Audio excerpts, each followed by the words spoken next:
In today's video, I'm going to teach you how to use custom fields to reports in Goodday. We'll walk through creating a simple report that's based on your tasks, and then set it up as a category-based chart so you can better visualize and analyze your work using the data you already have in your custom fields. First, open Goodday and look for the report section in your workspace. This is usually available from the main navigation or sidebar, depending on how your view is set up. Go ahead and click on Report. This will bring you to the main reporting area where you can see any existing reports and create new ones. Next, we're going to create a fresh report. Look for the option labeled New Report and click on it. This starts the report creation wizard. Taking the time to create a new report from scratch is helpful because it lets you fully control which data is included and how it's displayed, especially when you want to use your custom fields effectively.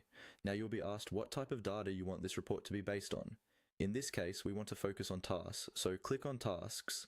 This tells Goodday that your report should pull information from your tasks, including any custom fields you've added to them, such as priority, type, client, or any other field your team uses.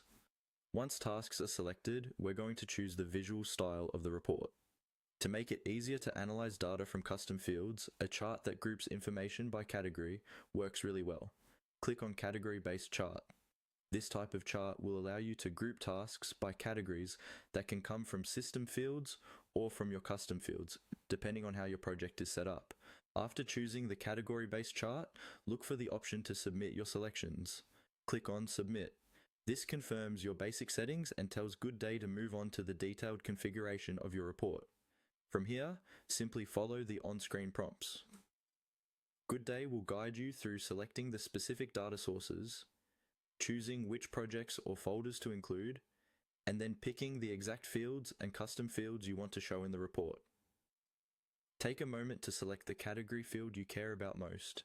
Adjust filters like date ranges or statuses if needed, and choose how you want the chart to be grouped or sorted.